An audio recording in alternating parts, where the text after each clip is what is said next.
This girl is Louise.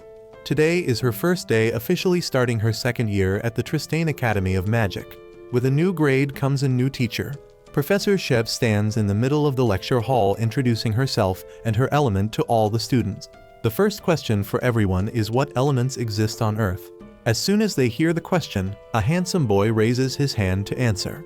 He is very confident in his abilities, answering while remarking what a coincidence it is that his element is also Earth, just like Professor Chev. The professor is very pleased with Gitch's answer. To help the students understand better, she also brings out an example of alchemy. From her sleeve, the professor pulls out 3 stones. With just a simple incantation, she transforms the 3 rough stones into brass, making all the students marvel in amazement. Next, she invites a student to come up and try it themselves. Louise is still sitting and taking notes when the professor calls her name. Louise confidently stands up to introduce herself to the professor, but just as she is about to step up to the podium, the other students speak up to stop the professor. For safety reasons, they advise the professor not to let Louise do it. They volunteer to do it in her place. This confuses the professor greatly. It is just alchemy, what could be so dangerous about it? In the end, Louise is still called up to try. The students are so scared they all hide in a corner. Louise takes a deep breath and begins to cast her spell. Meanwhile, on the highest floor of the academy is the office of Headmaster Osmond. He is puffing away at his pipe in bliss because the enrollment day has gone smoothly without any problems. Secretary Long sees him smoking too much and immediately confiscates his pipe, leaving the headmaster flustered as he tries every way to get it back, but ultimately fails. After that, they begin discussing plans for the next day. Tomorrow, the second years will begin their familiar summoning exam. As a mage, one must have a familiar to assist them. Headmaster Osmond's familiar is quite modest, just a small cute white mouse. But it is very much like its master, perverted just like Headmaster Osmond. It sneaks into Secretary Long's clothes and reports all the colors she is wearing back to the headmaster. This annoys Miss Long greatly, and she rushes over to punch the headmaster repeatedly until a loud explosion sounds. Just from hearing it, they can already guess who is causing trouble. In Louise's classroom, the explosion has caused a large portion of the room to disappear. Louise's clothes are in tatters, and Professor Chev has fainted. The classmates are very annoyed and blame Louise. They had already warned her so much, but she still insisted on doing it. This is not the first time either. Louise knows very well that she cannot cast magic properly. Louise is too embarrassed to explain and just leaves. A moment later, she comes out of the professor's office. Her classmates are waiting at the stairs to tease her about just being reprimanded. Louise casually walks past them. She was not scolded at all. Professor Chev has to take all the responsibility since she allowed Louise to practice despite receiving warnings from the students. Hearing this, the group of friends immediately burst out laughing, truly worthy of being called Louise the Zero. They are looking forward to tomorrow, wondering what kind of familiar Louise will summon. Louise glares angrily at them and declares loudly that tomorrow she will definitely summon a familiar that is one of a kind in this world. She talks big, but that night Louise buries her head in her blanket under pressure, not knowing what to do. The very next morning, the exam begins. The dark-skinned girl Kirch is still hovering nearby teasing Louise.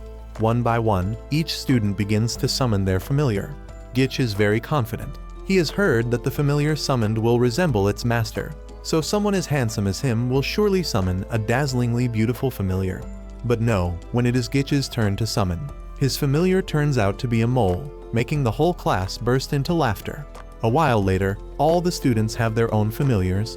The professor thinks it is over, and is about to let the next class proceed when Kirch speaks up to stop him. There is still one more student who has not summoned yet. Who else but Louise? Since she took the last turn, all attention in the class falls on her. Louise is very embarrassed but still has to boast. She declares that her familiar will be the most terrifying of all. Just like the previous times, after chanting the spell, an explosion occurs, making the whole class cover their faces and cough. When the smoke clears, a commoner boy has appeared right in front of Louise. She scrunches up her face. Could this possibly be the spirit she summoned? Kirch laughs triumphantly and teases Louise. Of course, Louise does not accept this reality. She turns to ask Professor Colbert for permission to redo the ritual. The professor immediately refuses. The familiar summoning ritual is the most sacred ritual for a mage. Each person can only perform it once. whether she likes it or not. That commoner boy will be her familiar from now on. The boy does not understand what they are saying at all. He tries to take the opportunity to escape, but is held back by Louise. She still has not accepted this. She has never heard of a familiar being an ordinary person before. The professor has lost his patience and scolds Louise. Even if he is a commoner, there are no exceptions.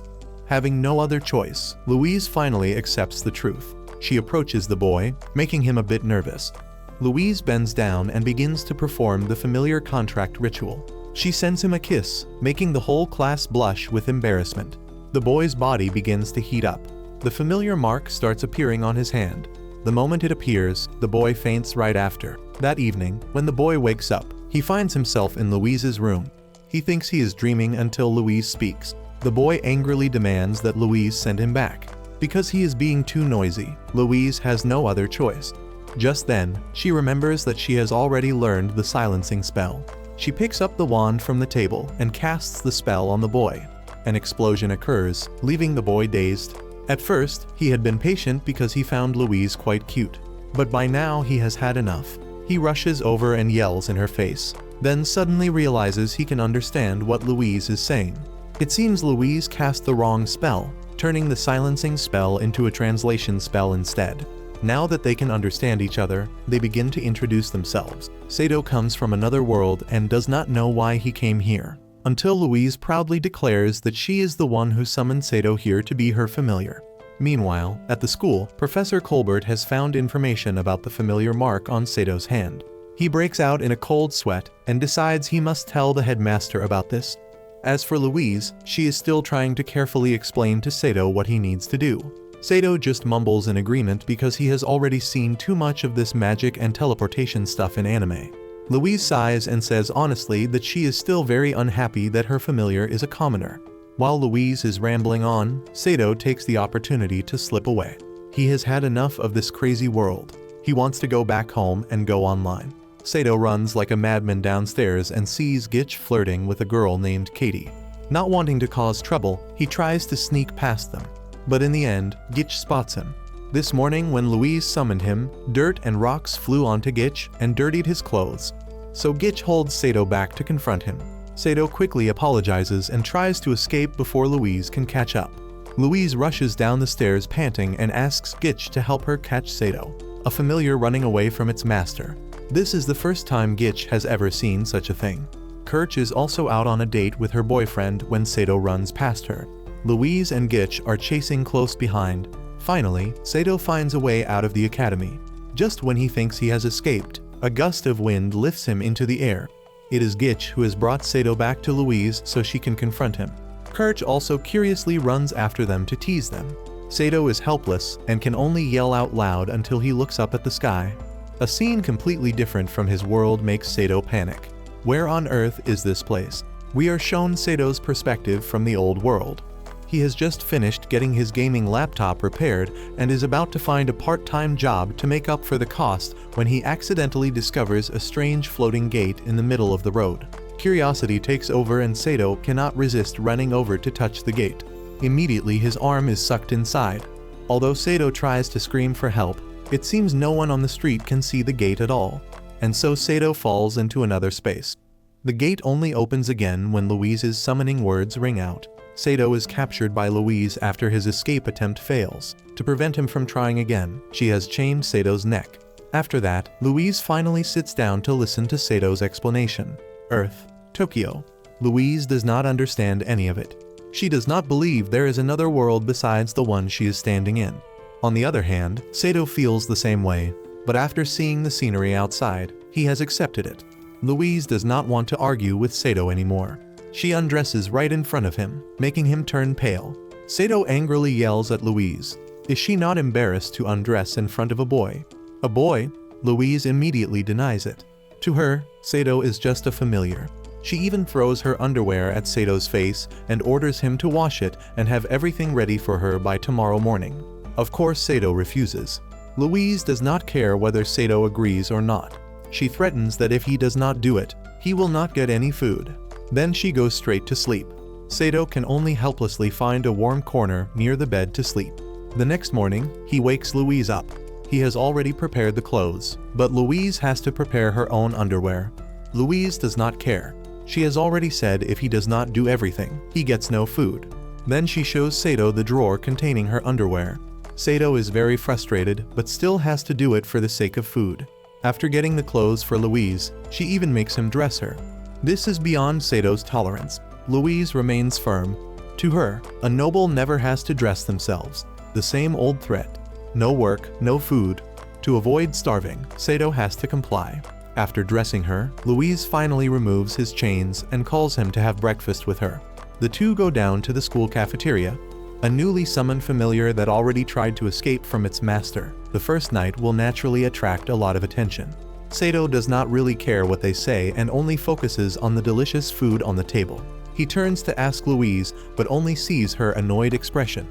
She points him downstairs where a plate has already been prepared.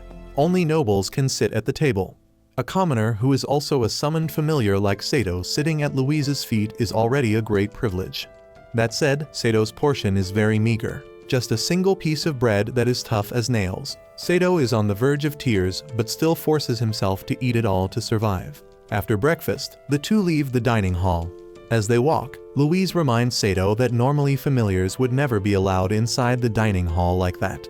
They should stay outside, so Saito should know that she has been very lenient with him. Saito is equally annoyed. He was forced to come here. It is not like he wanted to be with Louise. At this moment, Saito notices other people gathering in the courtyard and asks Louise about it. Today, the second years have no classes, so everyone is spending time with their new familiars. A voice calls out to them. It is Kirch with her salamander familiar. Whenever she sees Louise, she starts teasing her, making Louise very annoyed. But not knowing how to respond, Louise redirects all her frustration to Saito and orders him to make tea for her. Saito wearily goes to find tea.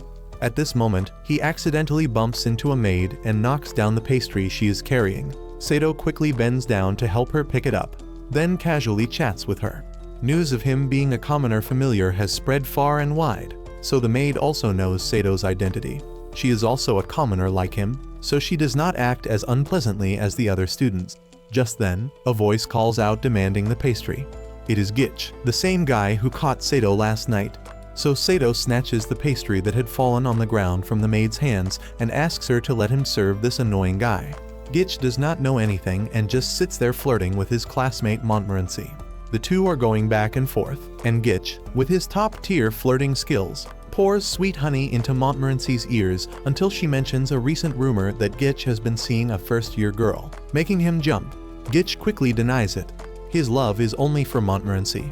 Saito hears all of this, so he takes the opportunity to deliver a devastating blow to Gitch, because last night Saito saw this guy flirting with another girl with his own eyes. Gitch angrily yells at Saito to go do something else. At that moment, the girl he was flirting with, Katie, appears, making him jump again. He hurriedly tries to pull Montmorency away to avoid the two girls meeting each other. But Saito will not allow that to happen. He walks straight to Katie and shows her where Gitch is. The two girls have met, leaving Gitch flustered and unable to explain. On top of that, Saito stands outside praising Gitch for being so lucky to have pretty girls bringing pastries right to his class like this. The situation has reached its peak, so Saito does not bother hinting anymore. He directly exposes Gitch, calling him a scoundrel for two-timing. Then Montmorency slaps him right in front of all the students in class. Gitch holds his face in embarrassment and stands up, pouring all his anger onto Saito. A commoner daring to insult a noble like this? Saito must be taught a lesson. In front of everyone, he challenges Saito to a duel and goes to the dueling ground to wait for him. Saito is not afraid at all, and is about to follow when Louise stops him. She wants Saito to go apologize to him because an ordinary person like him could never defeat a noble. Saito shakes off Louise's hand. He did nothing wrong, so why should he apologize? If it is a fight, then it is a fight. He is not scared. Then Saito heads to the dueling ground. Meanwhile, Professor Colbert has brought his discovery to the headmaster. The headmaster looks at it and breaks out in a cold sweat, calling Secretary Long over to look at it with him. Many students gather at the dueling ground eagerly awaiting the battle between Saito and Gitch. Louise rushes over trying to get Gitch to stop the duel. Of course Gitch refuses. He activates his magic and summons a bronze golem, then charges at Saito. A punch straight to the stomach sends him crumpling to the ground in pain. Louise worriedly runs over to help Saito up. Seeing this, Gitch laughs out loud and advises Saito. Out of consideration that he is Louise's familiar, if he apologizes, Gitch will stop. Saito is furious. He endures the pain and struggles to stand up to continue fighting. The headmaster meanwhile is very worried because according to what he has just discovered, the familiar mark on Saito's hand is a legendary familiar mark. This is top secret, so he orders Professor Colbert not to spread the news. Saito has now been beaten by Gitch until his face is bruised all over, but he still stubbornly gets up to continue fighting. Louise cannot watch anymore. She commands Saito to stop the duel and apologize to Gitch immediately. Saito does not even look at Louise and tells her that he is a person from another world. He has his own pride. There is no way he will apologize to a scoundrel like that. Hearing this, Gitch becomes even more confident. He throws Saito a sword so he can continue to make a fool of himself for everyone. But he does not know that this is his mistake. The moment Saito grabs the sword, his familiar mark lights up. All the pain from his wounds completely disappears. The bronze golem charges at him. With just one swing of the sword, Saito cuts it in half. The whole class is shocked. Gitch is also a bit panicked and throws out everything he has. Countless golems are summoned, but none can stop Sato's onslaught. He cuts down all the golems, and then his blade is at Gitch's throat, securing his victory. A commoner defeating a noble, Gitch collapses in humiliation. Saito also faints right after the battle. By the time he wakes up, 3 days have passed. During this time, Louise has always been by his side taking care of him. Only at this moment when she is quiet does Saito notice that she is actually quite cute. The weather has already turned cold, yet Saito still has to go outside to wash clothes for Louise. He can only helplessly scream without knowing what to do. Everything started this morning when Louise placed a basin full of dirty clothes in front of Saito. This is the pile of dirty laundry Louise accumulated while Saito was unconscious after the battle with Gitch. Although very annoyed, since she took care of him while he was unconscious, Saito still manages a smile to thank her first. But Louise's actions are completely different from what Saito expected. Thanking her is unnecessary. Taking care of one's familiar is basic for a master. The fact that Saito thanks her proves he still has not accepted her as his master. This makes Louise angry, and she yells at Saito, chasing him off to work. At this moment, classmates have started arriving for class. Saito can only stand and watch them pass by until Louise appears and pinches his ear, telling Saito to hurry up and hang the laundry so he can follow her to class. Professor Shev's lecture today is still simple lessons about the elements. There are 4 main elements that every mage possesses at least one of. Hearing this, Kirch interrupts the professor. That is only the minority. In their class, there is one person who does not even have a single element. At first Saito does not understand, but after hearing this lecture, he now has material to tease Louise. After class, he even composes a song to mock Louise. This makes her extremely angry, and she decides to starve Saito. Skipping lunch and dinner causes Sato's hunger to gnaw at him. He has to whine and apologize repeatedly before Louise finally takes pity and forgives him. But his mouth has gotten him in trouble again. Saito once more touches on Louise's pain, making her even angrier. Not only does he get no food, but today Saito also has to sleep outside the door. At this rate, he will freeze to death before starving. Saito lies curled up in a straw mat, looking very pitiful as he tries to fall asleep to forget his hunger. Just then, the maid Siesta appears. Knowing Saito is being starved, she takes him down to the dining hall for commoners. Only now does Saito finally get a proper meal, even though it is just leftover food. Everyone in the kitchen calls him a swordsman. They greatly respect Saito after hearing about his battle with Gitch. They themselves could never have imagined that a commoner like him could defeat a noble. Saito is their pride. Saito is confused and does not understand anything. He himself does not know how he won. He only knows that when he touched the sword Gitch gave him, his body suddenly became stronger and acted on its own. Seeing Saito being so humble makes everyone respect him even more. The head chef slaps Saito on the back and introduces himself. He is Mardo, the head chef of the entire academy. As long as Saito comes here, he never needs to worry about going hungry again. After the meal, Saito goes outside to enjoy the breeze with the maid Siesta. Now Saito has regained his will to live. Not everyone is as arrogant as those nobles. Taking this opportunity, she also tells Saito about the time he was in a coma. Louise may seem difficult, but when she saw him like that, she spent a lot of money buying expensive medicine to treat him. After finishing his conversation with her, Saito leisurely heads back. But somehow, in front of his room is the salamander, Kirch's familiar. The moment it sees Saito, it immediately pounces and pins him to the ground. Then it drags him straight to Kirch's room.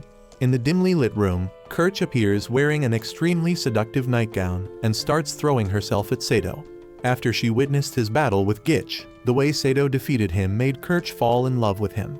Tonight she brought Saito here wanting to make him her lover. Just as they are about to get down to business, a voice calls out from outside the window. A boy named Styx appears, accusing Kirch of already having a date with him. Kirch wants Saito so badly she does not bother explaining much and directly uses magic to push Styx away. Just when it seems like the interruptions are over, only a few seconds later more boys arrive. Kirch chases them all away. Finally it is quiet. Kirch pounces on Saito, pinning him to the ground and kissing him. At that exact moment, her door opens. Louise barges in and accuses Kirch of daring to seduce her familiar. Kirch is also firm in her response. Even though Saito is a summoned familiar, his body is still human, so she is just doing what any girl would do when she falls for a man. Kirch embraces Saito tightly, making him start to feel dazed. He is about to stay the night with Kirch when Louise speaks up to advise Saito to reconsider.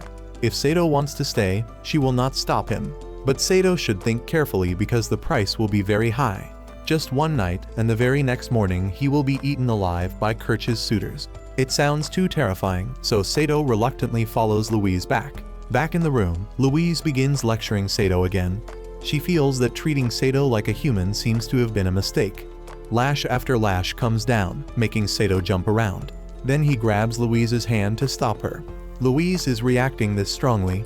Could it be that she is jealous? The more he talks, the angrier Louise gets. She kicks Saito right in the crotch, then stomps on his head and declares, their two families, hers and Kirch's, have been enemies for many years. She does not care who Saito goes with, but Kirch is off limits. Letting her steal her familiar right in front of her would be a disgrace to her family. After Louise calms down, Saito tells her everything. Louise does not bother to care and climbs into bed to sleep. Tomorrow is void day and they will have to wake up very early to go out. The next morning, while Kirch is still putting on makeup, she hears the screams of Louise and Saito. They are on a horse leaving the academy, apparently going somewhere. Seeing this, Kirch immediately has a plan of her own. She intends to follow them, then pretend to accidentally run into them and continue pursuing Saito. No sooner said than done. Kirch heads straight to Tabitha's room and starts trying to convince her. Tabitha just stays silent without answering, making Kirch sigh. Without a clear explanation, Tabitha certainly will not help, so she starts hugging Tabitha and begging. The reason Kirch came to ask Tabitha is because her familiar moves very fast. Without Tabitha's help, Kirch would never catch up to Louise. Hearing this, Tabitha agrees. She opens the window and whistles once. Immediately a blue dragon flies over to take them. As for Louise's group, after 3 hours of riding and with sore bottoms, they finally arrive at the town. Louise looks around and finds a sword shop. She takes Saito inside to choose a sword that fits him best. Even while shopping, Louise maintains the attitude of a noble, which annoys the shopkeeper greatly, so he decides to empty Louise's purse. Saito is also quite surprised. He thought Louise was a stingy person, but who knew she would buy a sword for him like this? Louise angrily turns and scolds Saito. She is only doing this to prevent Kirch from continuing to target Saito. Next time Kirch comes around, Saito can defend himself without her having to personally intervene. A moment later, the shopkeeper brings out a shiny sword. He starts rambling about the sword's background. It was forged from a fine type of iron, can cut through anything, and was even made by a famous goldsmith. The price he quotes makes Louise break out in a cold sweat. It is much higher than the gold she brought. So in the end, what Saito receives is just a rusty sword. But Saito does not blame her for that because he knows that while he was unconscious, Louise had already spent a lot of money on him. Kirch witnesses everything. She does not want Louise to show her up like that. So that night, the outrageously priced sword is bought by Kirch and given to Saito as a gift. The reason Kirch could buy that sword cheaply is thanks to the advantage of her hot body, which made the lecherous shopkeeper soften. Now 2 swords are in Sato's hands, but he can only choose one. The 2 girls start pressuring Saito to see which one he picks. Looking back and forth, whichever side he chooses, he will still be the one who suffers in the end. So Saito wants to take both. Of course that cannot happen. Seeing that they cannot resolve the conflict this way, Kirch and Louise start challenging each other to a duel. At that moment, a voice speaks up scolding them for being noisy. It is the rusty sword Louise gave Saito that is speaking. A sword that can talk. Louise and Kirch forget all about their duel and focus all their attention on it. Saito is extremely excited. This is exactly what he needs. So he decides to choose this sword to use. Louise holds her head and sighs. She cannot believe such strange things keep attaching themselves to her like this. Today the court sends a noble to deliver a decree to the headmaster. The headmaster cooperates fully with him. This pleases the noble greatly. He walks out of the room with a smug face, not forgetting to invite Secretary Long to have dinner with him. Of course she refuses. She thought the court was assigning the school some unavoidable mission again, but no. That noble only came to inform the headmaster that there is a thief running rampant recently. He goes by the alias Fauke and specializes in stealing treasures from nobles. The headmaster's task is to guard the staff of destruction carefully. The headmaster does not know how skilled this Fauke is, but the basement storing the staff of destruction is set up with high-level magic, so he feels the court is being overly worried. The night is bone-chillingly cold, yet Saito still has to go outside to wash underwear for Louise. Just earlier, when he was about to go to sleep, she shoved a whole pile at him and demanded he wash it immediately. Saito is furious but does not know what to do. Just then, Siesta appears behind Saito. After learning everything, she volunteers to help him wash the clothes. Then she suddenly thanks Saito for everything. A commoner like him who dared to stand up against nobles. She has to say that Saito himself is the one who inspired all commoners like her. After parting with Siesta, Saito brings the laundry back to the room. As he walks, he feels something is not quite right. At that moment, Kirch's door opens. She has been waiting for him for a long time. Saito was about to ignore Kirch and leave, but when he hears that Kirch will give him the sword she bought before for free, Saito enters her room wanting to accept it. Inside the room, Saito curiously asks Kirch. She has so many men chasing her, so why does she keep targeting him? Kirch is also very straightforward in admitting it. Saito has an appeal that those other men do not have. The rough and dirty vibe emanating from him makes her crazy about him. Dirty?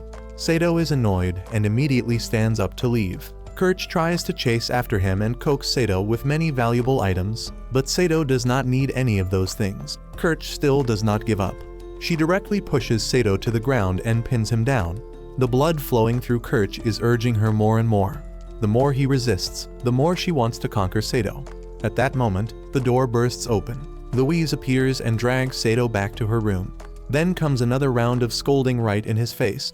Saito tries to explain that he only went in there to get something for free. Louise does not care at all. She clearly already gave Saito a sword. Saito still argues back that the rusty piece of iron Louise gave him cannot compare to the beautiful shiny sword from Kirch. Hearing Saito say this, that sword also speaks up and interjects. It does not want Saito to compare it to that useless piece of metal. After going back and forth, Saito still ends up getting lectured by Louise.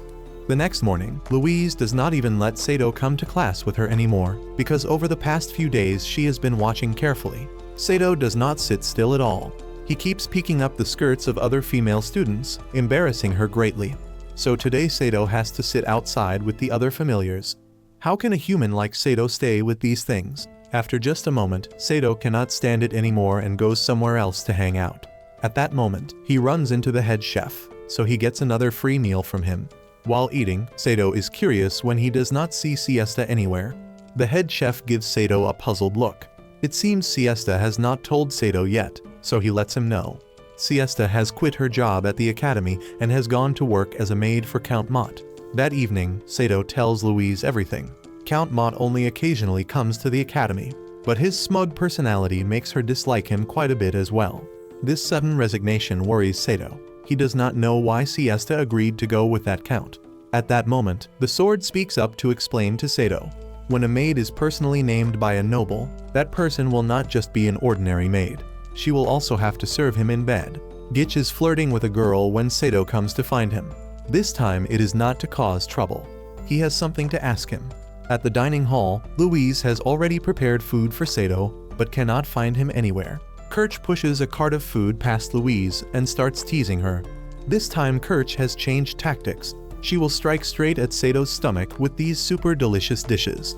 Of course Louise does not want to let Kirch do that. While they are wondering where Saito is, Gitch speaks up to remind them. Saito has probably already arrived at Count Mott's mansion by now. As for what he went there for, Gitch has no idea. What a madman.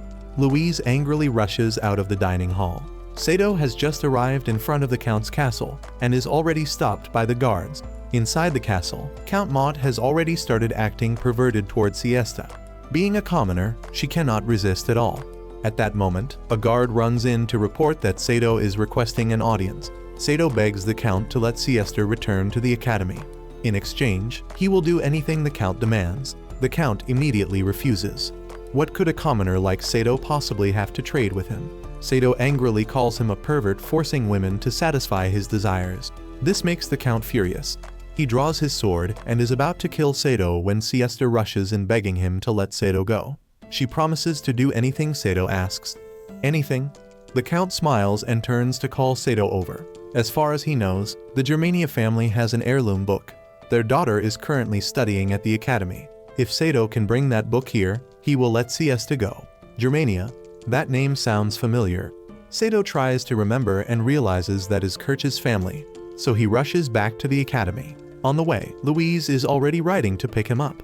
She scolds him again and tells Saito to stop having weird thoughts about Siesta. Count Mott is a royal messenger. He is a very powerful figure whom even she cannot touch. On the surface, Saito pretends to agree, but in reality, he just waits for Louise to fall asleep before sneaking off to find Kirch, wanting to ask her for that heirloom book. Kirch waves her wand and pulls the book out of her trunk. This is a family heirloom, so how can Kirch give it to Saito easily? The price for Saito to get it will have to be going on a date with her. Hearing this, Saito immediately gets annoyed, shakes off Kirch's hand and leaves. Tabitha in the bedroom also hears the sound of a horse neighing. She puts on her glasses and looks out the window. She sees Saito with a sword on his back jumping onto a horse and riding off. At Count Mott's castle, Siesta sits in the bathtub before having to serve the perverted Count. A maid comes down to urge Siesta to hurry up. Siesta is helpless and does not know what to do anymore, tears falling from her eyes. Meanwhile, Kirch and Tabitha sneak into Louise's bedroom. After shaking her for a while, she finally wakes up. The situation is urgent. They need to hurry before Saito draws his sword inside the castle. Saito has already returned to the castle, but security there is too tight. He only manages to take a few more steps before the guards catch him. Saito is then brought before Count Mott. Not seeing Saito bring the heirloom book, the Count does not want to receive him anymore and directly orders him to leave. But Saito is determined. He draws his sword and points it at the Count's face. Today he must take Siesta away with him. Drawing a sword and pointing it at a noble's face is a very serious crime. Kirch is very worried. If they do not arrive in time, Saito will surely die. Moreover, even Louise, his master, will be implicated. Saito grips the sword tightly in his hand, but this time it is not like when he fought Gitch. He does not feel himself getting stronger at all. This makes Saito nervous. Count Mott, on the other hand, is very confident because he is a high-level mage. He activates his magic and knocks over a vase. Then he uses the water from that vase to attack Saito relentlessly. Just at the most critical moment, Louise rushes into the castle and saves his life. In this matter, Louise knows that she did not properly manage her familiar. Her responsibility will be great, so she kneels down to apologize to Count Mott, hoping he will let this go. Of course, things are not that simple. He still makes things difficult for them until Kirch speaks up. She pulls out her family heirloom book and gives it to him. Only then does he agree to let them go. The Count's eyes light up as he opens the heirloom book to read. Saito's eyes go wide as he looks at the cover of the book. Is this not an adult magazine from his world? It turns out the so-called family heirloom is just a magazine that Kirch's grandfather accidentally summoned to this world. Finally, Siesta is released by the Count. She is escorted back to the academy by everyone. Siesta is so moved that she kisses Saito on the cheek as thanks. Saito returns to Louise with a smug face. Seeing her silent and not saying anything makes Saito think she is angry at him. But no, Louise is just thinking about what punishment to give Saito this time.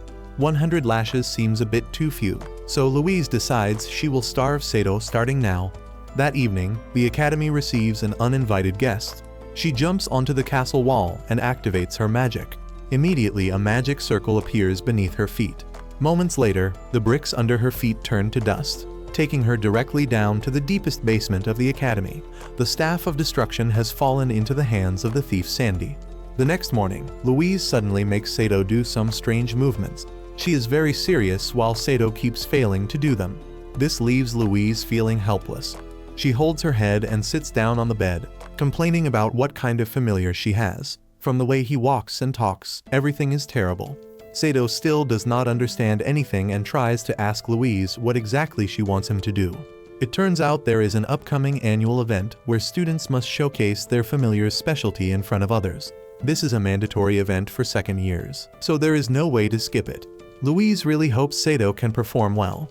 She does not want to lose face in front of everyone. Hearing this, Saito understands the problem. If it is just a performance, he does have his own talent. Saito pulls out Louise's underwear from his pocket. He will perform a laundry washing act for everyone to see. His mouth has gotten him in trouble again. Saito continues to receive another unforgettable beating from Louise. He hurriedly backs away and apologizes to Louise, saying it was just a joke. He bumps into the bronze sword, causing it to fall down. The moment she sees the sword, an idea flashes in Louise's mind. Does Saito not have a talent for using swords? What about a sword dance performance in front of everyone? Hearing this, Saito immediately refuses. He already had that idea, but last time when facing Count Mott, his strength did not burst out like when he faced Gitch. So doing a sword dance in front of everyone would only make Louise lose more face. Mentioning Count Mott makes Louise feel a bit strange. Clearly her familiar was rude to him, so why has she not faced any consequences? She does not know what that Count Mott is scheming either. Whatever. Louise stops thinking about it to avoid headaches. She lets Saito do whatever he wants as long as he does not embarrass her at the performance. Having no choice, Saito goes outside to start practicing with his sword. But no matter how hard he tries, he cannot regain the feeling he had when fighting Gitch. Saito lies on the ground feeling dejected and complains to the sword Derflinger. It can clearly speak, so it should show something. Derflinger immediately refuses. He only gets serious when Saito truly has to fight. At this moment, Siesta suddenly appears and calls out to Saito. Saito immediately remembers how she kissed his cheek last night. His face turns red and he quickly jumps up. Without needing to be told, Siesta already knows Saito is practicing for the performance. This year will be an explosive year because Princess Henrietta will be attending. Secretary Long is also continuously reporting to the headmaster. Everything has been arranged properly. The secretary keeps reporting while the headmaster only focuses on peeking up her skirt. The students are also working hard to train their familiars for this event. It turns out Princess Henrietta is the princess of this kingdom. She has been like a symbol for the kingdom ever since the king passed away. Before parting with Saito, Siesta is still very thoughtful. She holds his hand and encourages Saito to do his best for this performance. The very next morning, the carriages to welcome Princess Henrietta arrive. The princess steps down from the carriage, radiating brilliance that makes everyone marvel. As Saito predicted, she is truly very beautiful. That evening, Louise finally checks on Saito's abilities. He still intends to perform a sword dance, but Louise scrunches up her face watching. Saito is making a fool of himself. This is not sword dancing at all. At that moment, there is a knock on the door. Saito runs to open it, and a person wearing a cloak rushes in and embraces Louise tightly. It turns out to be the princess. She tearfully hugs Louise tight.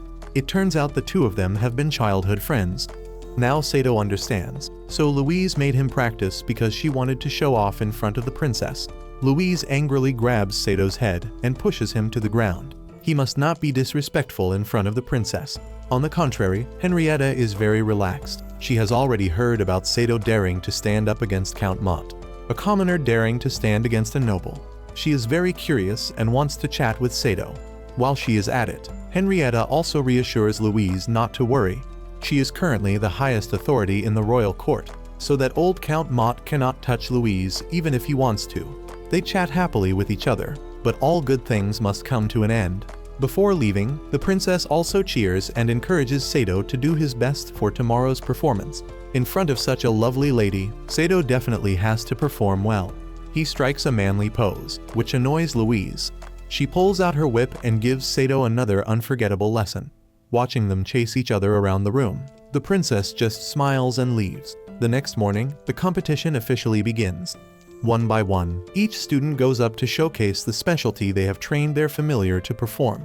When it is Louise's turn, before going on stage, she has to remind Saito not to make a fool of himself. But it goes in one ear and out the other. Saito does not care. Standing on the platform looking down at the many students, Louise begins to introduce her familiar. But the moment she mentions the word commoner, the whole crowd bursts out laughing, making Louise very embarrassed. Saito does not care. He draws his sword and calls out to Derflinger to prepare for his performance. Derflinger does not seem to want to cooperate with Saito, so they end up arguing on stage, making Louise so embarrassed she does not want to perform anything anymore. She drags Saito back. As for the thief Sandy, she has now arrived at the door of the room storing the staff of destruction. She has tried to find a way to break the seal on the door, but this type of seal is beyond her control. Feeling that she does not have much time left, Sandy plays her trump card. She jumps outside, touches her hand to the ground and activates her magic, summoning a giant golem. Then she throws continuous fierce punches at the academy, but still to no effect. At that moment, Louise and Saito happen to walk past her, so they are unlucky. Without a word, Sandy controls the golem to capture the two of them. Saito immediately reacts by pushing Louise aside. In exchange, he gets caught by the golem. Louise angrily demands Sandy release her familiar. She chants a spell and launches an attack. Of course, just like before, no magic comes out. There is only an explosion right next to Saito. Meanwhile, at the familiar competition that has ended, the winner is Tabitha. The princess steps up to the stage to award Tabitha her prize and wishes for Tabitha to perform one more time. As for Sandy, she has discovered something unusual.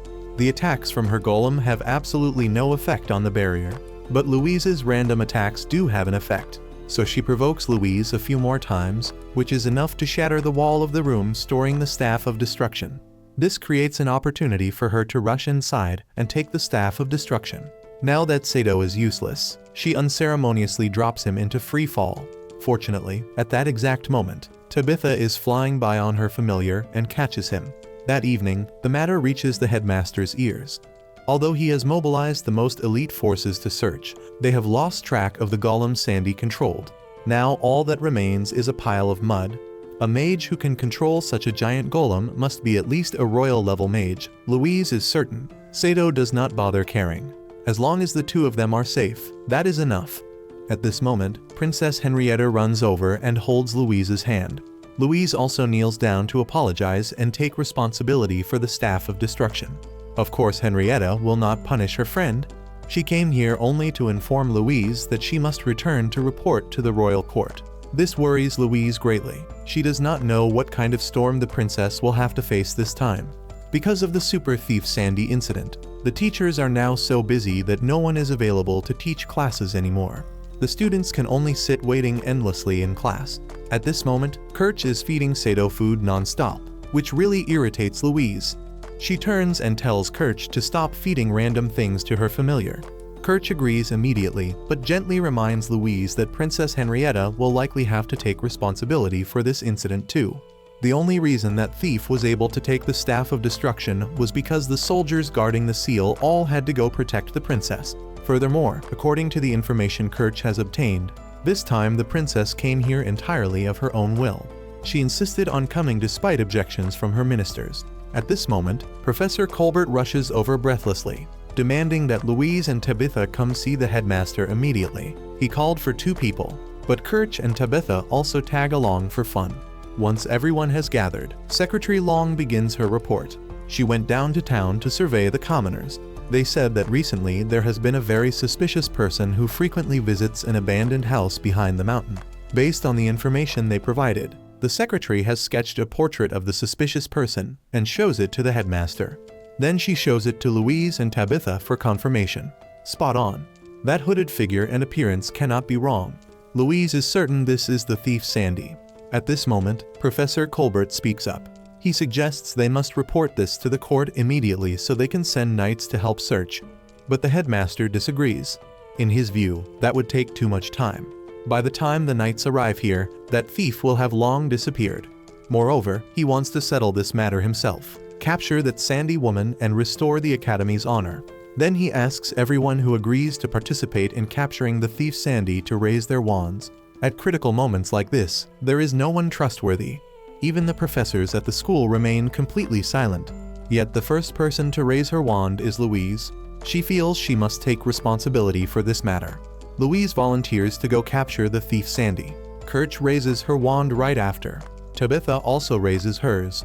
How could they stand on the sidelines for fun like this? The headmaster is very pleased with the courage of the three of them, so he decides to assign this task to the three young mages.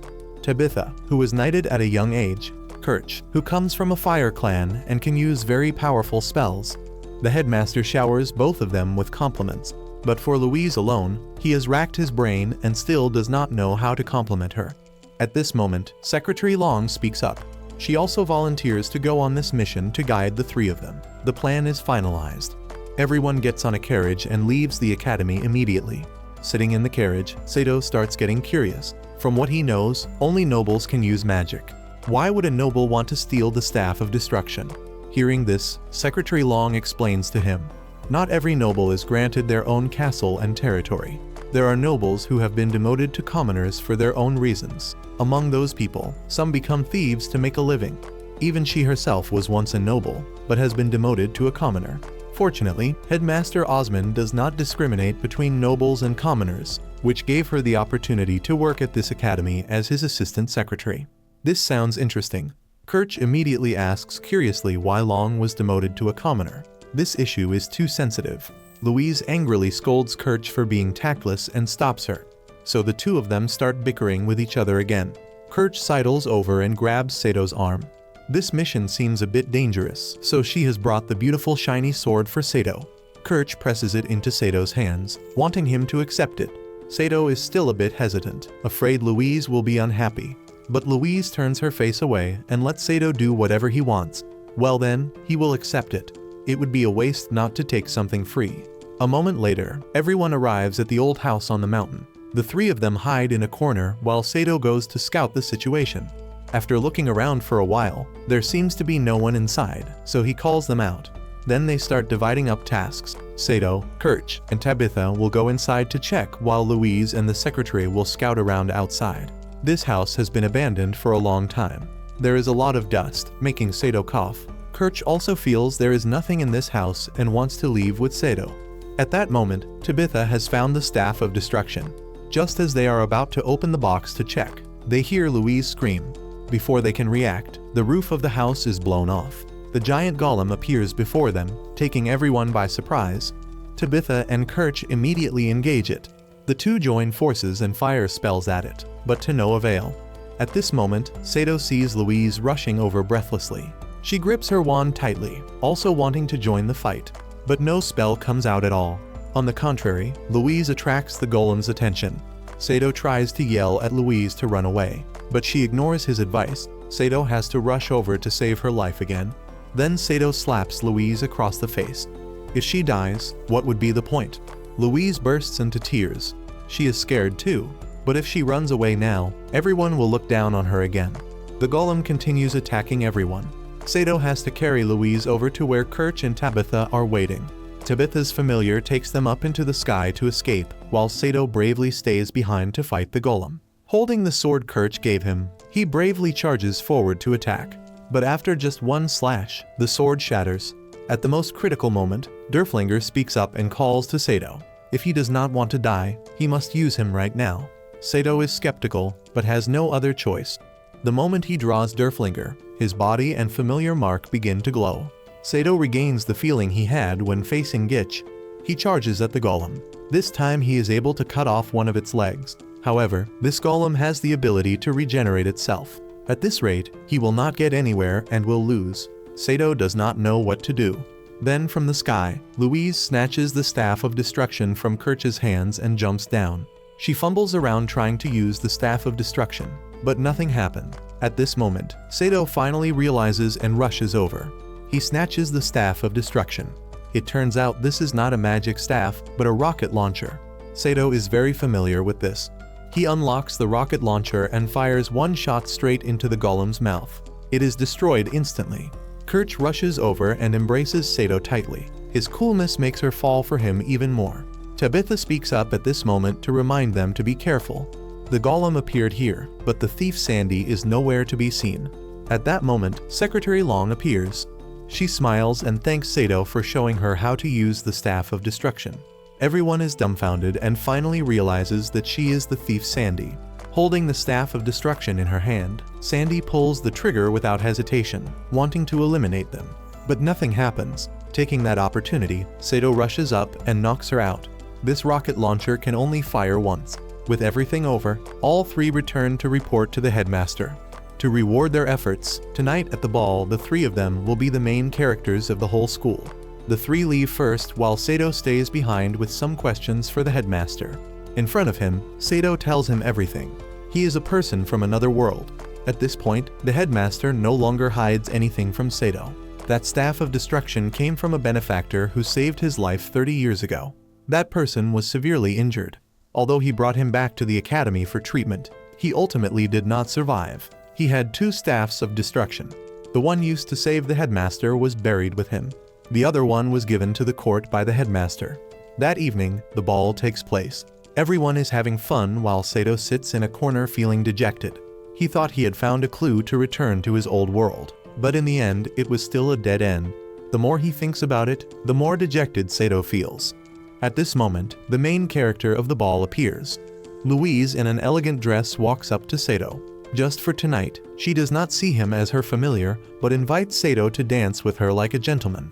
The two hold hands and step onto the dance floor. While dancing, Louise shyly thanks Saito for risking his life to save her. The next day, Louise and Saito are summoned to the royal palace. Princess Henrietta personally bestows a title upon Louise to reward their efforts in successfully capturing the thief Sandy who endangered the people. After the title ceremony, the princess runs down to congratulate Louise. She hopes that from now on Louise will continue to excel. As for Saito, she also hopes he can do well in his duty to protect her friend. At this moment, the princess extends her hand in front of Saito. Louise immediately stands in the way. Saito is just a familiar. There is no need for the princess to go this far. The princess still smiles and reassures Louise. In exchange for Sato's loyalty, she should at least give something in return. Saito is completely dumbfounded and does not understand. The princess extends her hand in front of him. What could this mean? Louise has to whisper in his ear before Saito understands. But he misunderstands. Saito rushes forward and takes the princess's hand. Instead of kissing her hand, Saito kisses her on the lips, causing the princess to faint immediately. Fortunately, only the three of them are here, so Saito only has to endure a thorough beating and the matter is settled. At this moment, the princess speaks up about something she needs to ask of the two of them. She wants Saito and Louise to live in town for a while. Since it is a request from the princess, Louise will certainly agree immediately. She and Saito go to town to buy commoner clothes. Saito looks very normal while Louise is a bit uncomfortable. These clothes do not seem to suit her. After that, the two start looking to buy a horse and find lodging. Everything is too expensive for Louise to afford. The reason the princess asked them to live in town this time is because she has heard some suspicious rumors. The people are crying that nobles are oppressing commoners. At first, the princess only considered it a rumor. But after learning about Louise's situation with Count Mott, she no longer sees it as just a rumor. So Louise and Saito must disguise themselves as commoners and investigate for her. Saito follows Louise until his feet ache, so he suggests she just find any cheap room. Louise immediately refuses. How can a noble like her stay in a cheap room? Seeing this, Saito starts provoking her. If that is the case, then this mission does not seem suitable for Louise. She angrily scolds Saito and leaves on her own. It is not until late afternoon that Saito finds Louise sitting sadly in the square. He is shocked to hear that Louise has just gambled away all their money. Having no choice, Saito suggests Louise should go ask the princess for some funds. Louise immediately refuses. This mission is secret.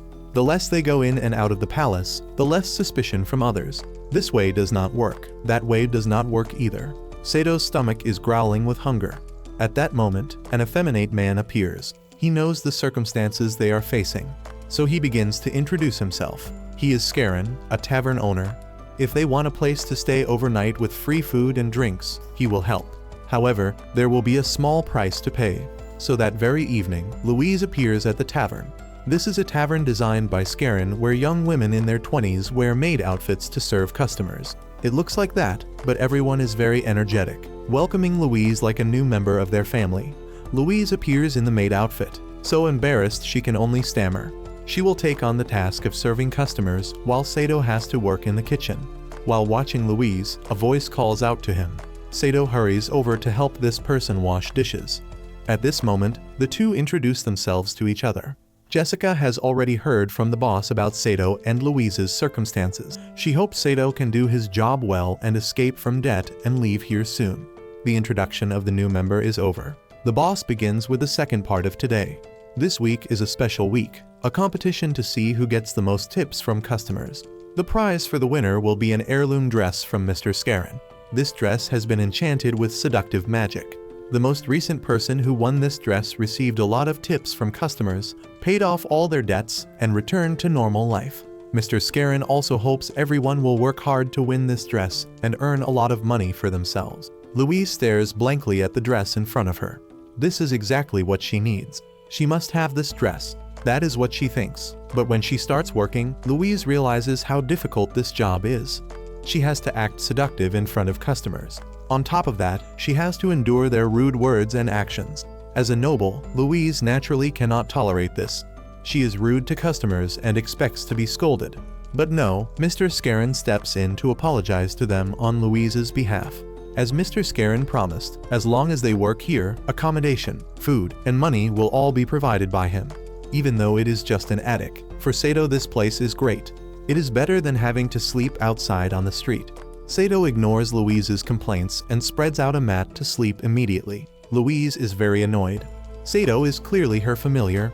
Why does he not care about her when she is being teased by these commoners? At this moment, some mice appear in the attic. This scares Louise so much she has to crawl into Saito's blanket to try to sleep and regain her strength. The following days continue the same way. Louise completely cannot accept her job. Wherever she goes, she makes customers angry. But Mr. Scarin still tries to teach Louise bit by bit. Inside the kitchen, Saito continues working with Jessica. He is quite surprised to learn she is Mr. Scarin's daughter. Seeing the two of them chatting happily while she herself has to endure rude words from customers makes Louise angry. She throws a bottle of wine straight at Saito's head, knocking him out immediately. By the time Saito wakes up, Jessica is already by his side. When they first came to work here, Saito and Louise had deceived Mr. Scarin by telling him they were siblings. But looking at Louise's behavior over the past few days, Jessica has already realized she is not a commoner but a noble. What commoner would act as arrogant as Louise? Seeing that Jessica has figured it out, Saito does not bother hiding it anymore. He advises Jessica it is best not to investigate further if she does not want to endanger herself. But Jessica is very curious. The more dangerous it is, the more she likes it. She sidles closer to Saito, wanting him to tell her about his mission. In exchange, Jessica promises to teach Saito some interesting things. Just as they are wrapped around each other, Louise bursts into the room. Saito jumps up in a panic and tries to explain, but he still cannot avoid a kick straight to his crotch from Louise. Louise angrily drags Saito away when Jessica speaks up to stop her. She mocks Louise that if she keeps acting like this, she will never win the tip competition. Louise is still determined to win, but she really does not know what to do. That very evening, a noble enters the tavern. Mr. Scarin hurries over to greet him. He has clearly explained to him that the tavern is full. But this guy is quite abusive of his power. With a wave of his hand, all the customers in the tavern are so scared they leave. After this guy sits down at a table, he starts demanding service. Saito is also curious who he is and runs to ask Jessica. According to what she knows, this guy is the noble Tarbs, a tax collector for the court. If anyone does not serve him well, he will impose very high taxes. He often comes here to harass the female staff without leaving any tip at all. So no one wants to serve someone like him. At that moment, Louise comes out carrying wine.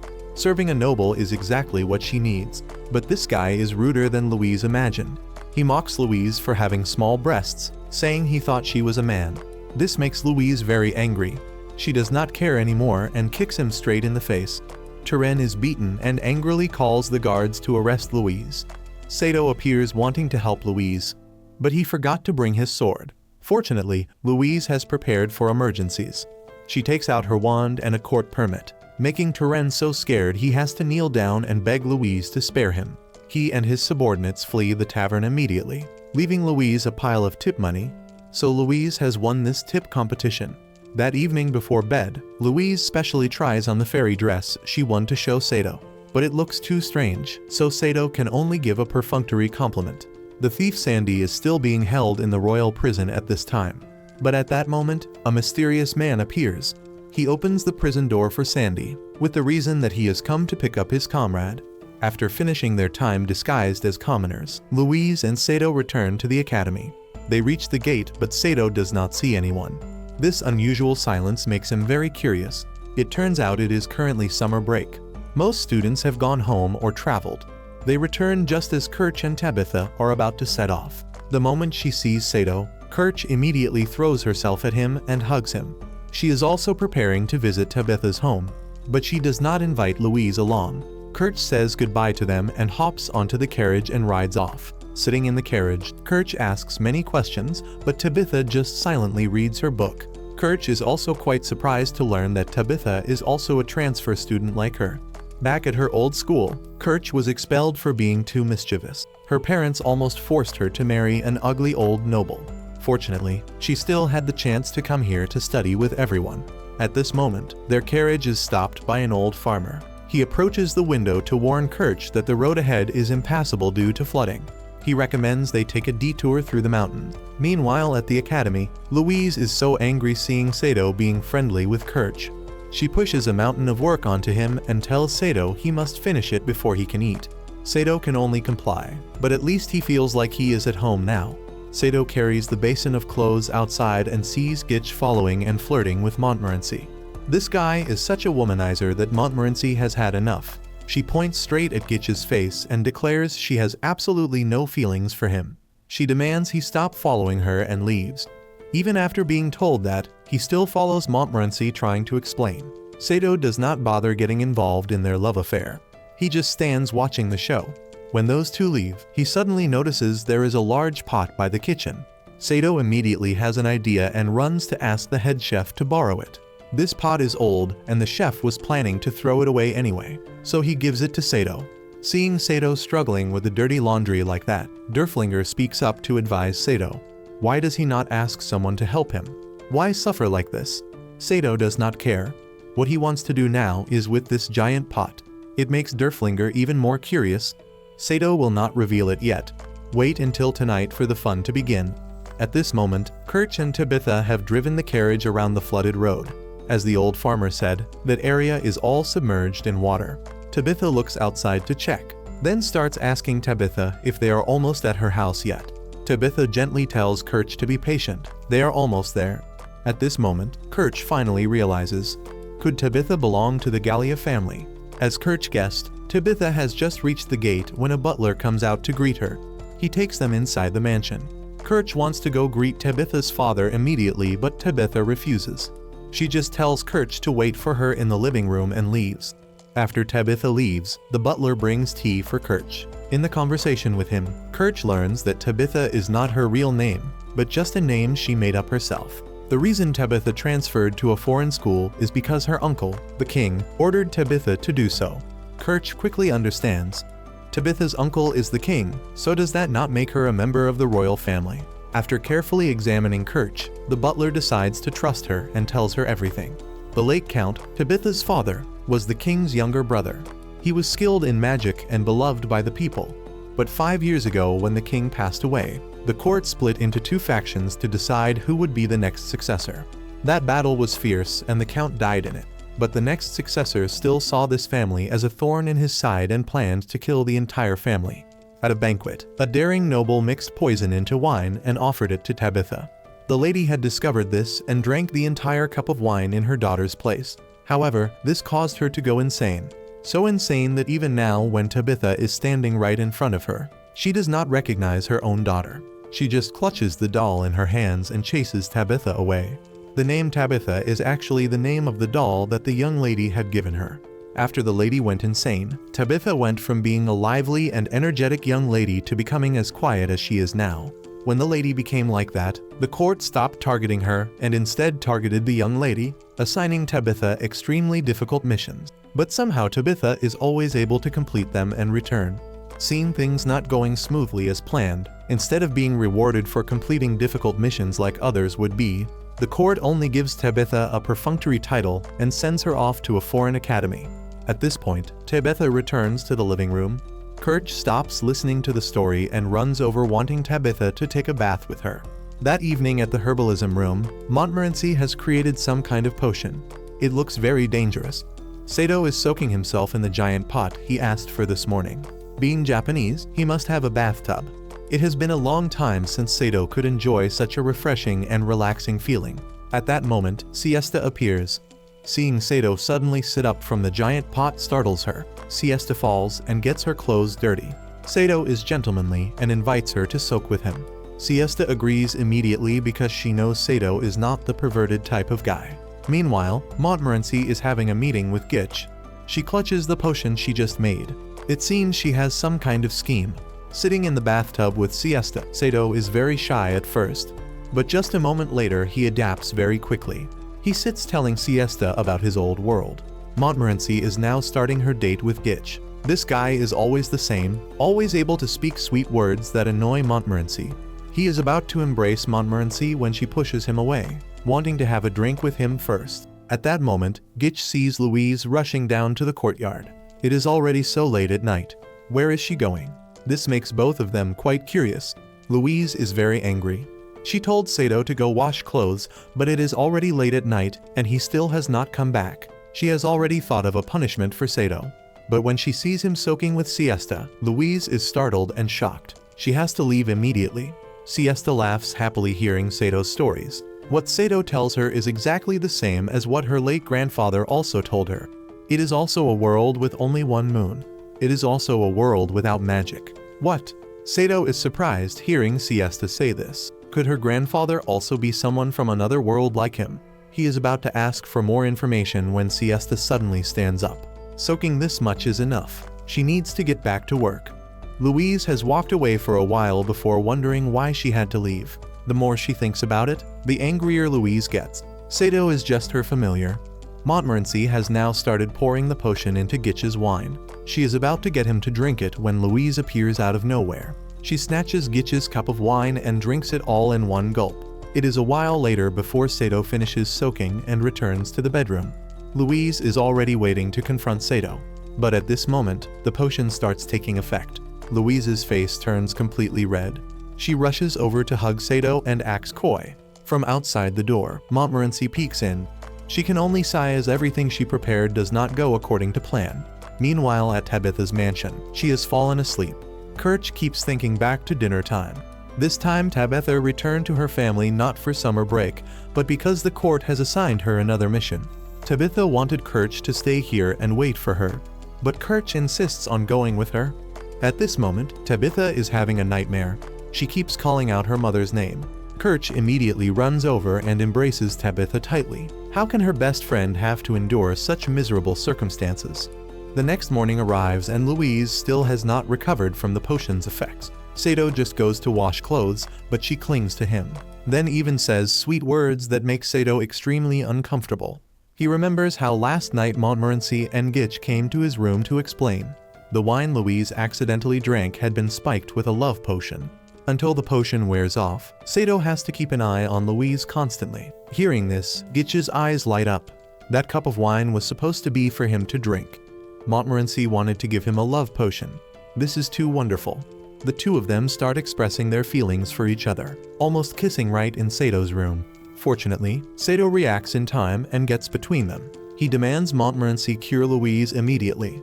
Montmorency cannot do that. She only knows how to make the potion, not cure it. The only way is to wait until the potion wears off. 1 or 2 months, she is not even sure.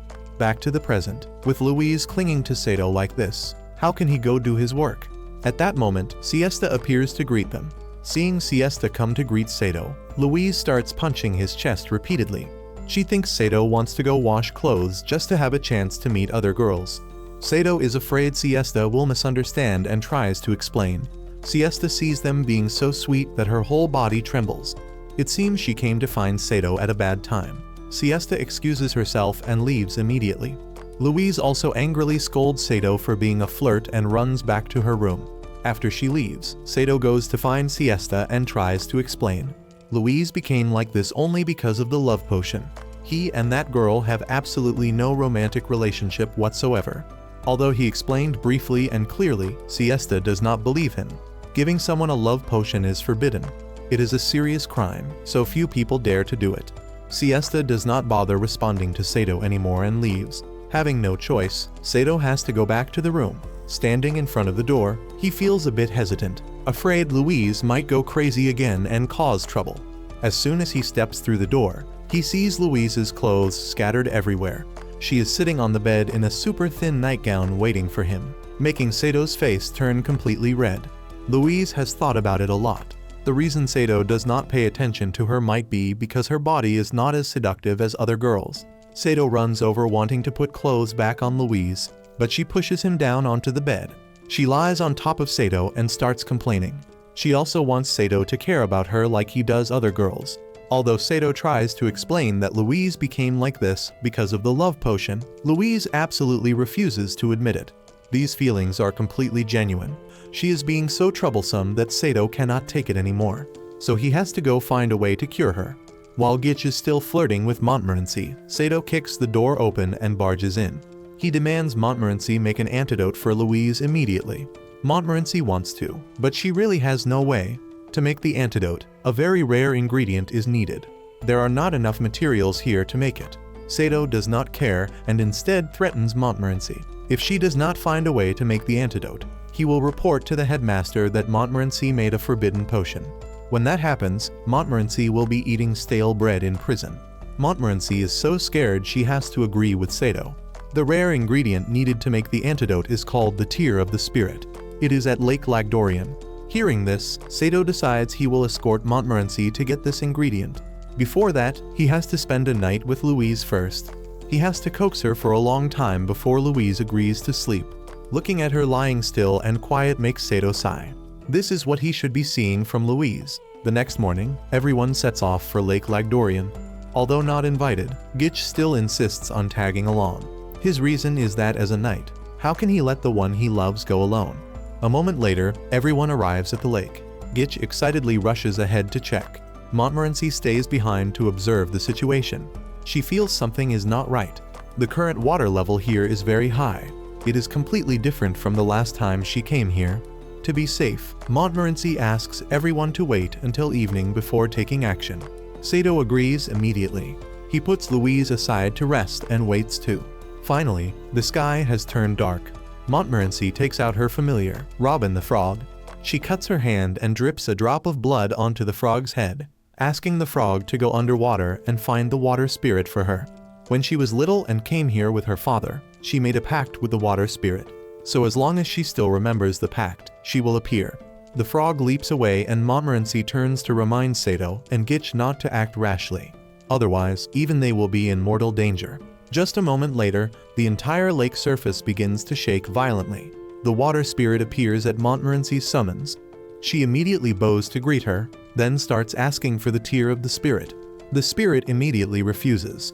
There is no reason she should give such a precious item to an ordinary person like Montmorency. Saito is very anxious.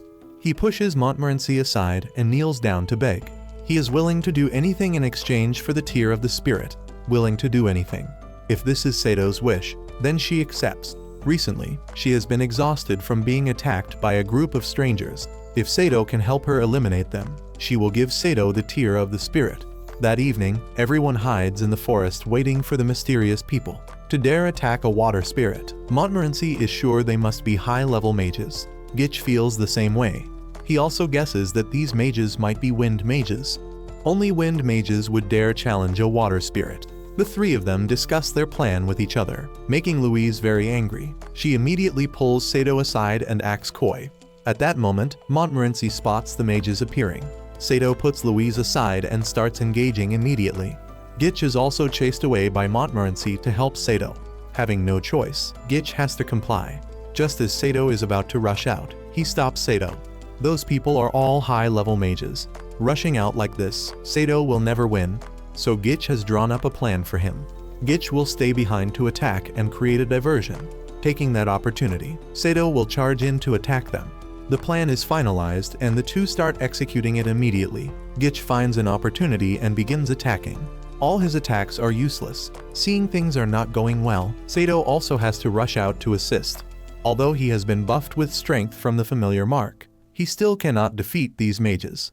Seeing her beloved in danger, Louise also screams and rushes forward to cast a spell at the mages. A huge explosion comes, causing the hoods of those two to fall off. Turns out they are acquaintances. Everyone stares at each other in confusion, not understanding why Kirch and Tabitha are here. After explaining thoroughly to each other, both sides are in trouble. One side needs to complete the water spirit's mission to get the tear of the spirit. The other side has to deal with the water spirit to complete the court's mission. In the end, everyone decides to ask the water spirit why she flooded this place. Montmorency chants a spell to summon her and begins questioning. It turns out the water spirit is angry because someone stole a ring treasure from her. She can only operate underwater, so she had no choice but to flood the entire area to search for it. Seeing the matter is simple enough, Saito decides to help her find that ring. The water spirit believes Sato's promise and gives him the tear of the spirit. Thanks to this, he helps Louise return to normal. One would think that after the potion wears off, Louise would forget everything that happened. But no, Louise remembers everything. She is extremely embarrassed and takes it all out on Saito. At that moment, a stranger flies into their room. Surprisingly, it is Princess Henrietta. As for the thief Sandy, she has been rescued from the royal prison by a mysterious organization. And this organization is run by Cromwell, the one who stole the water spirit's ring. This time, the princess has come with a request for Louise. She hopes she will accept and absolutely keep this matter secret. The princess has decided to get married in Germania. This news hits Louise like a bolt from the blue. Why would someone of such noble status as the princess have to go all the way there to get married? The princess turns away with a sad face to explain. Although she does not want to, she really has no other choice. To protect this small kingdom, they need to have a strong alliance with the Germania Empire. As the princess of a nation, Henrietta always has to put national interests first. She does not resent this. But before the political marriage, there is still one thing she needs to do. Henrietta walks to the window and asks Louise for a favor. She needs to retrieve a letter she once sent to Prince Wales of the Kingdom of Albion. This is a serious matter. If the contents of that letter are leaked, her political marriage with the Germania Empire will fall through. Hearing this, Louise immediately runs up and kneels down, promising to help the princess complete this mission. At that moment, the door cracks open. Their entire secret conversation has been overheard by Gitch, so he also sneaks into the room and kneels down, wanting to assist the princess in this mission. And so the princess accepts immediately. After meeting the princess, Saito has to go outside to wash clothes for Louise again. This time he has to carry out the mission with Gitch. Honestly, Saito does not want to go with him at all because this guy always causes trouble. At that moment, Siesta appears. She comes to apologize to Saito for misunderstanding about the love potion. Saito remembers that incident and his promise to the water spirit. So he starts asking Siesta if there is anyone at the school who knows about history. The very next morning, he goes to meet Professor Colbert. The water spirit once had a pact with someone named Gandalfer. That is why she so easily believed Sato's promise. And according to what Mr. Colbert knows, Gandalfer was the familiar of a legendary mage who used an element called Void, not among the normal 5 elements. However, that is just what the records say. The professor does not know if it is really true. But there is one point he must specifically remind Saito about. The familiar mark on Sato's hand is identical to Gandalfer's familiar mark. At this moment, Saito becomes curious about the professor's experiment vials. Seeing Saito curious, the professor explains immediately. This is dragon blood. He is trying to research creating a familiar clone from this blood. That evening when Saito is putting pajamas on Louise, she is very worried. She cannot even perform simple magic properly. Yet she has dared to accept a mission from the princess. She does not know if she can do it well. Hearing this, Saito pats Louise's shoulder to encourage her. No matter what, they will complete it. There is nothing to worry about because he will always be here to protect Louise. The next morning, the 3 of them are ready to set off. Louise keeps staring at the ring on her hand. This is the ruby ring the princess gave her as a reward for daring to accept this dangerous mission. The princess is very thoughtful and has also prepared an escort to accompany Louise to the Kingdom of Albion. Just as they are about to depart, Gitch's mole familiar appears. It looks at Louise and then starts pouncing on her. pinning her to the ground. This familiar is especially attracted to valuable items. Now Louise is holding a super expensive ruby ring in her hand, making it eager to snatch it. At that moment, a strong gust of wind blows the mole familiar away. From the sky, a giant griffin and a man appear. He lands in front of them and introduces himself as wards, sent by the princess's order to escort Louise. Gitch's jaw drops in amazement. Is this not Wards, the captain of the Royal Mage Squad? Without a word, he runs to Louise, takes her hand, and lifts her up princess style. It turns out Wards is Louise's fiancé. Their noise wakes Kirch up. She looks out the window and is immediately attracted by the aura Wards exudes. But why is he carrying Louise? This makes Kirch very jealous. Everyone sets off. Louise is carried in Wards' arms riding his griffin familiar, while Saito and Gitch follow behind on horseback. They chat happily with each other as they go. When Wards heard the princess assigned Louise a mission to the Kingdom of Albion, he personally volunteered to escort her, to make up for the time they have been apart. Everyone travels until nightfall before finally arriving at the port city. Upon entering the city, Gitch starts rambling about the history of this place. After walking a bit more, everyone arrives at the inn. Wards helps Louise down and informs the others. Tonight they will temporarily rest here. Seeing Saito not responding at all, Louise has to run over to try to explain to him. The engagement was just arranged by her parents. It is not her decision at all. Saito still seems very uncomfortable seeing Louise being so close to Wards. He just gives a perfunctory answer, making Louise annoyed, and she leaves. At this moment, Derflinger speaks up to tease Saito. Could Saito have fallen for Louise that he is so uncomfortable?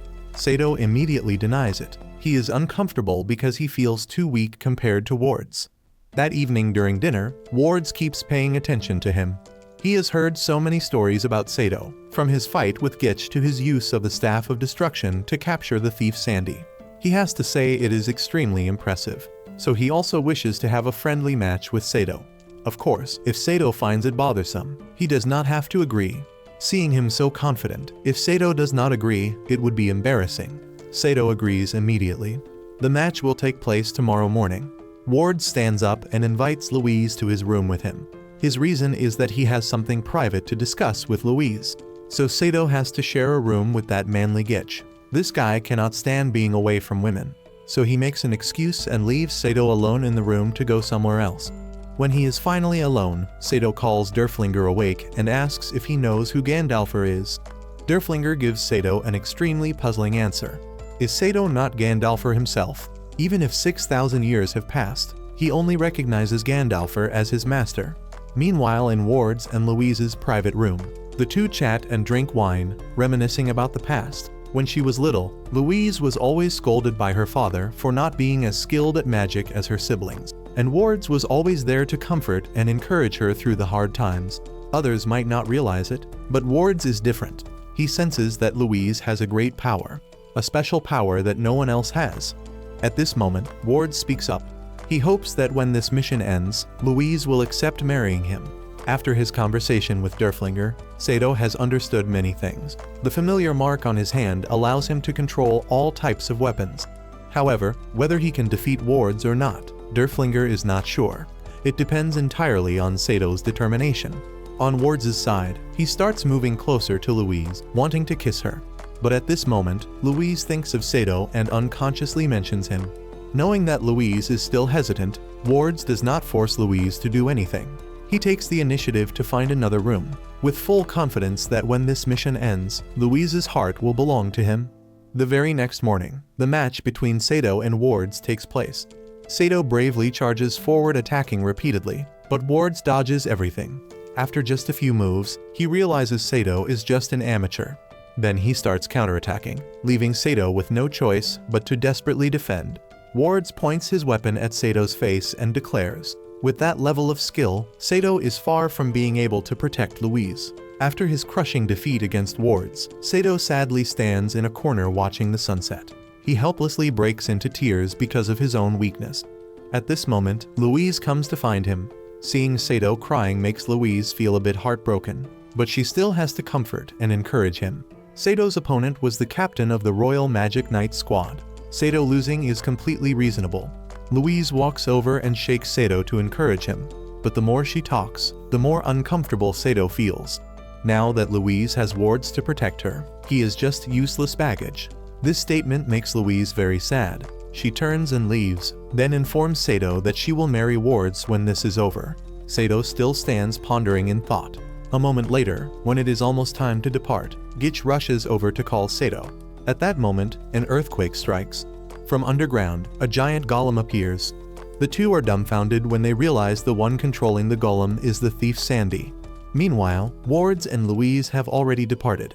Not seeing Gitch and Saito anywhere makes Louise very worried, but wards reassures her, telling her they have already left ahead of them. Then he urges the griffin to fly quickly to the port. Saito draws his sword to face the thief Sandy. He cuts off one of the golem's arms, but this is a mountainous area with too much earth for Sandy to use. Losing one arm means nothing.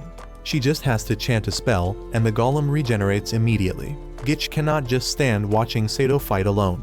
He is also a noble mage. Gitch summons his Earth Knights to attack Sandy simultaneously. Standing on the ship, Wards reports the situation to Louise. It is very urgent. The territory of Albion is facing a major war. Most of the territory has fallen into the hands of the nobles. Prince Wales, the only one carrying royal blood, has fortunately escaped from the castle. On Sato's side, the Earth Knights Gitch summoned cannot do anything to that golem either. All of them have been destroyed by it. Just at their most critical moment, an explosion rings out. The golem takes a hit and collapses. It is Tabitha and Kirch. They have followed Louise's group all the way here. The noise of the battle is so loud that many people have appeared in this area. Feeling that is enough, the thief Sandy leaves the golem behind to stall everyone while she disappears. After everything ends, everyone goes back to find Louise and wards. Saito goes into the inn to ask the innkeeper. The answer he receives shocks him. Louise and wards have left ahead and abandoned them. He rushes out of the inn and asks Gitch where the port is. Before he can finish speaking, a ship flies overhead. This is the ship they were supposed to be on. Now it is too late to board. Saito is stunned. A ship that can fly. Seeing Saito seems confused, Gitch has to explain to him. The territory of the Kingdom of Albion is actually a floating island in the sky. Each month, when 2 moons appear, that territory slowly descends closer to the ground. Only then can they set foot on that island. Saito helplessly runs out to the balcony and calls out Louise's name loudly. Standing on the ship, she seems to hear Sato's voice. Wards is always close by Louise's side, whispering sweet words to her. Louise remembers Sato's image, then decides to accept Wards' proposal. That evening, Sato's group heads to the port. Kirch goes to do the paperwork and checks the next trip. It will depart tomorrow morning, so they have no choice but to wait. Saito still does not quite understand that Ward's guy wanted to leave alone with Louise. Before the thief Sandy left, she also let them know she came only to stall them. Could Wards and Sandy be in the same group? Without concrete evidence, this is still just speculation. At this moment, the ground where Gitch is standing shakes violently. He jumps thinking Sandy is back, but no, it is his mole familiar. On the flying ship, Louise and Wards are drinking wine together.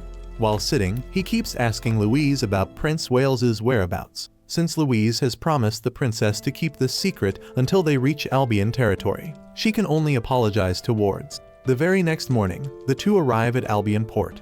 They quickly find Prince Wales's location at a church. The moment they enter, guards immediately surround them. No one in this entire kingdom knows where the prince is. The two suddenly appearing here makes the guards think they are enemies, until Louise steps forward to show them the ring Princess Henrietta entrusted to her. Seeing this ring, they finally trust Louise. Prince Wales also appears, and he has a ring identical to the one Louise is wearing. After that, Louise hands over the princess's letter to the prince.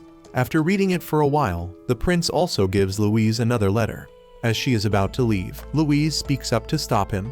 She hopes the prince will leave this kingdom and find a new place to settle. Hearing this, the prince reminds Louise that this kingdom is being attacked by an organization called Reconquista. Those nobles are just their pawns, and as a prince, he has the responsibility to protect his people, even if he has to sacrifice his own life. Louise leaves the prince's room with a mountain of thoughts. Wards is already standing there waiting for her. The mission is over. He is in a hurry to ask Prince Wales to witness their wedding. Louise refuses immediately. At least they should wait until they return to the kingdom first. Although she said that, he does not listen. He embraces Louise tightly and whispers in her ear. He needs her, and so does the Reconquista organization. Louise is completely dumbfounded. This guy belongs to the mysterious organization hunting the prince. She breaks free from wards and wants to escape, but it is too late. A mage has intercepted Louise.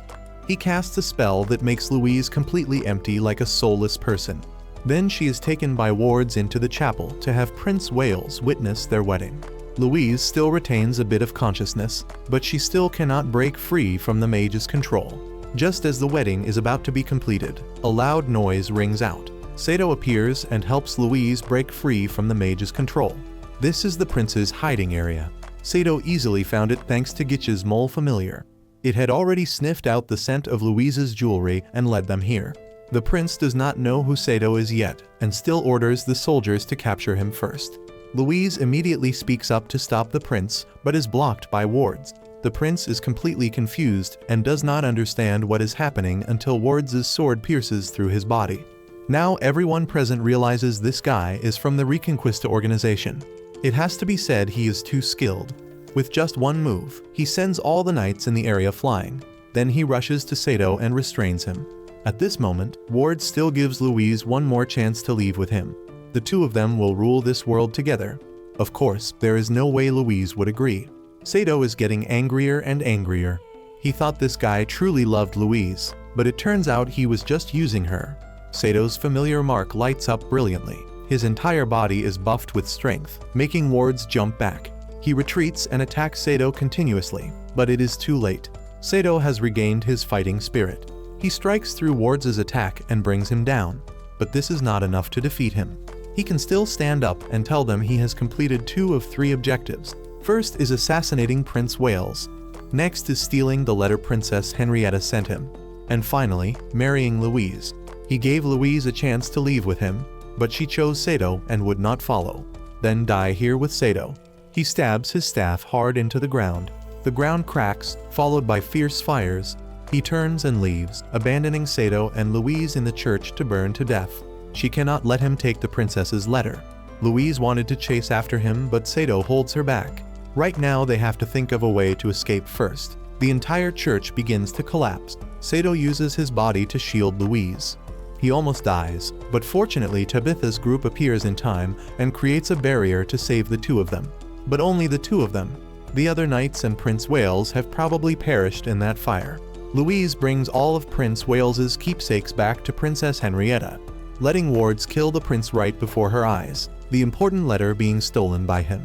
Louise sadly breaks into tears, taking all the responsibility. The princess does not blame her at all and runs over to embrace Louise, thanking her for helping the prince in his final moments. After returning to the academy, Louise takes the initiative to find the headmaster to report. She arrives just as Professor Colbert is requesting leave. According to his reasoning, he has found the hiding place of the legendary dragon from years ago. So he wants to take leave to go there and see if it is real. The headmaster does not believe in those legends, but if Professor Colbert wants to take leave, he still has to approve it. Then Louise begins her report to the headmaster. After hearing the story, he feels Louise has pushed herself too hard this time. He tells Louise to rest well. At this moment, Louise curiously asks the headmaster. She has heard of the void element before.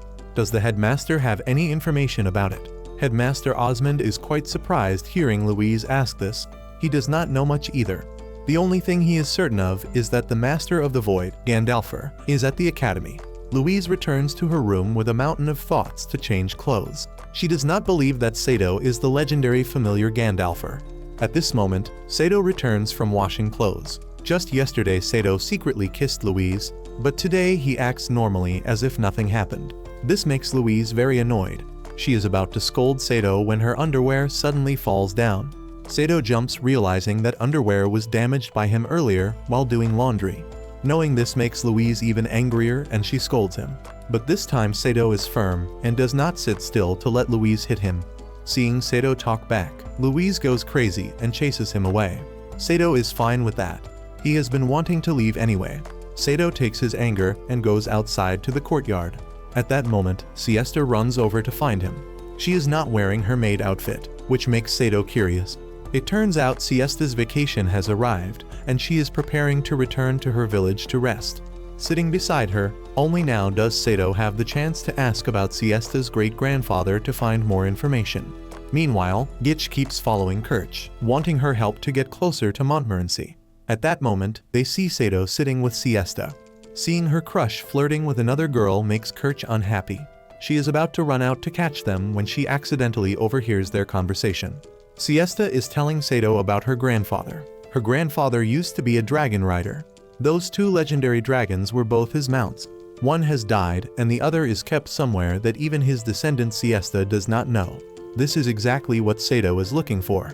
So Saito asks Siesta to let him follow her to her village. Kirch's group hears the entire story. It sounds very interesting, so Kirch also wants to tag along. A moment later, Louise cannot take it anymore and goes down to the courtyard to find Saito. As she walks, she thinks about how to apologize to Saito. At that moment, Saito rides past her on a horse with Siesta. Louise immediately runs to ask the head chef, then leaves in a rage, cursing Saito as a pervert who dares to abandon his master to follow a girl home. Meanwhile, Saito and Siesta are galloping on the horse toward her village. Saito wants to wait for Siesta outside the village. He will wait for Siesta to go in and find more information about where the Iron Dragon is kept. Professor Colbert is also frantically riding toward this village. Just a moment later, Siesta finds a clue and returns to Saito. She went down to her house's basement to search and found a very suspicious-looking map. Just as Saito is examining it, a monster appears from somewhere, startling him and Siesta. It turns out to be Kirch's familiar. Right after that, Tabitha and Gitch also appear. Everyone has come here with one goal, to find that legendary dragon. So everyone begins following the location marked on the map to search. Very quickly, they find a mysterious cave. Before going inside, Saito has to remind everyone that he is not here to play, so do not get in his way.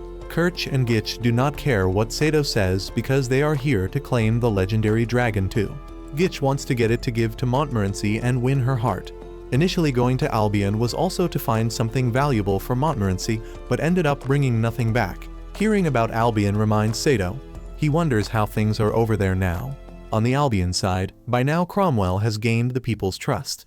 After the prince's death, he is currently the most powerful person in the kingdom. Saito's group begins advancing deeper into the cave.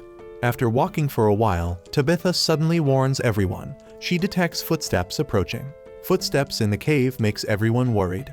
At that moment, a voice rings out scolding them as thieves and robbers. Saito draws his sword wanting to respond immediately, but Kirch holds him back because she finds that voice very familiar. Just as she finishes speaking, Professor Colbert appears before them. He came here also to find the legendary dragon. He did not come alone but also brought Louise along. Then Siesta shows the professor the map she found. Louise and Saito sit in a corner still arguing with each other. They argue so intensely they almost get left behind by the others. Everyone follows each other through the cave. A moment later, they finally get outside. This is a vast valley, truly a suitable place to hide the legendary dragon. Professor Colbert begins reviewing the map. Very quickly, he identifies an abandoned house. Everyone immediately runs there to check. In front of the house is a very large lock. If it were just an ordinary lock, Professor Colbert could use magic to open it. At this moment, Saito suddenly notices Tabitha is looking at something. He also curiously runs over to see and jumps in surprise. On that stone tablet is carved a line in Japanese. So Siesta's grandfather was his fellow countryman. At this moment, Professor Colbert has broken the lock. Everyone eagerly goes inside. Saito also follows. The scene before his eyes surprises him even more. That legendary Iron Dragon turns out to be a fighter jet.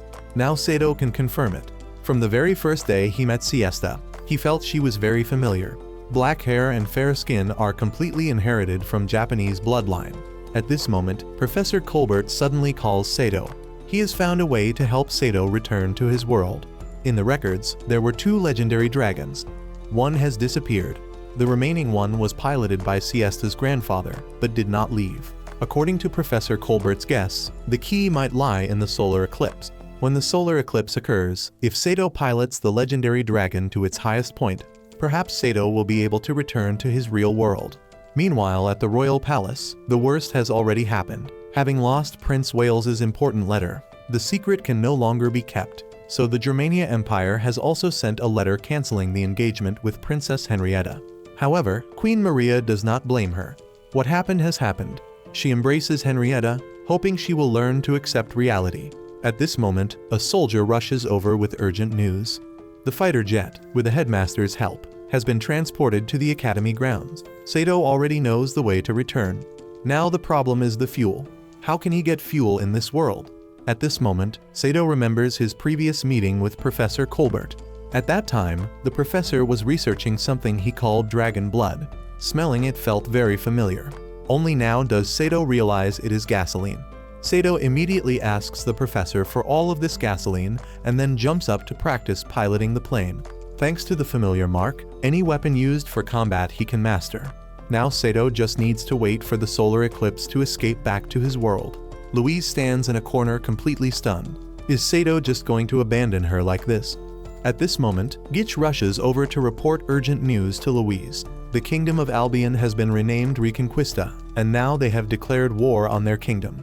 On Cromwell's side, he sits laughing at the ring stolen from the water spirit.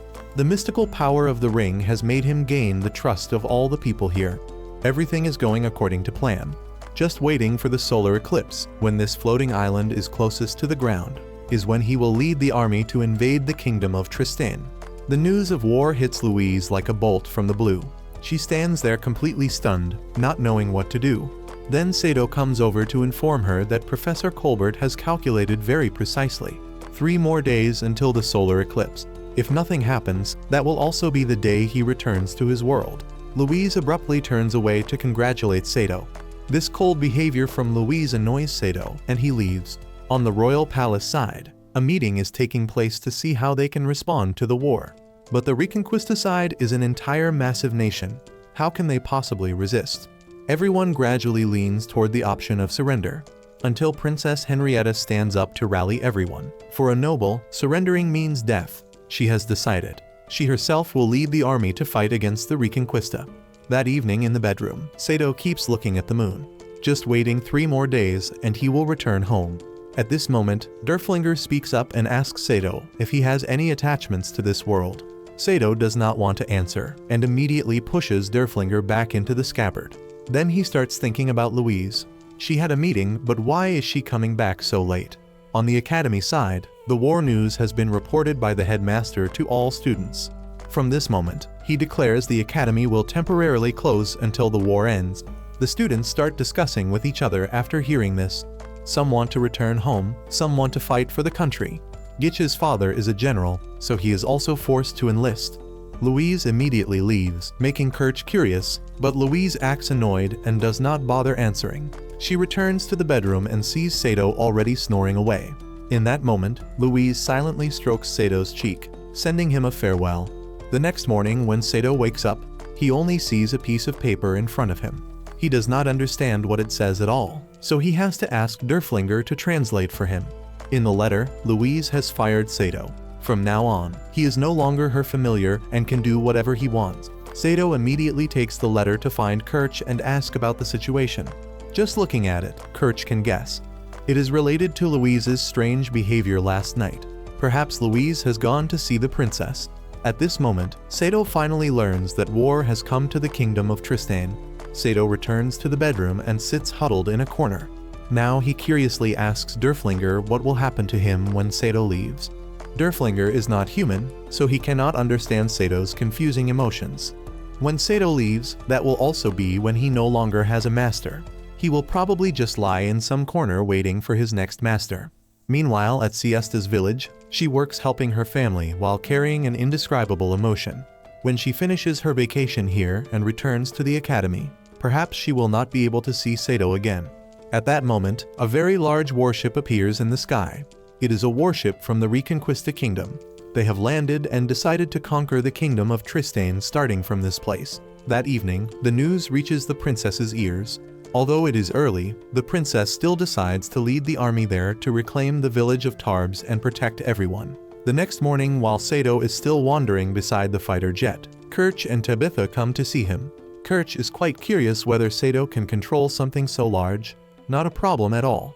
Saito, with the Gandalfra mark on his hand, can control all types of weapons. Professor Colbert appears at this moment. At Sato's request, he has prepared a lot of gasoline for him. No need to worry about fuel anymore. Although they really want to throw a farewell party for Saito, the current situation does not allow it. The Reconquista has already invaded Tarbs village. Tarbs, Saito jumps. Is that not Siesta's village? According to what the professor knows, the princess and Louise are also leading the army there to protect everyone. So Saito does not care about anything else anymore and decides to use the plane to go there and save them.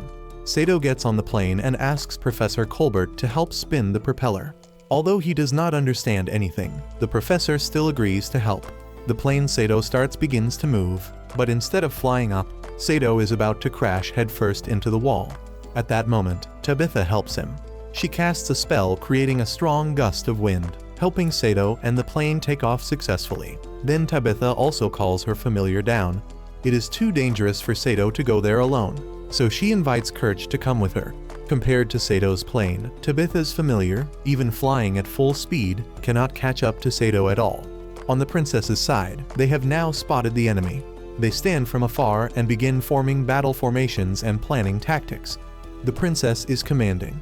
First, she orders the Griffin Knight squad to distract the Dragon Knights on the Reconquista side. Following the princess's orders, the Griffin squad charges into battle.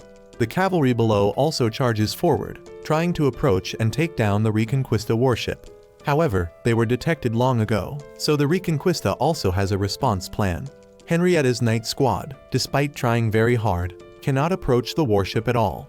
Just at their most desperate moment, Saito flies over their heads in the fighter jet.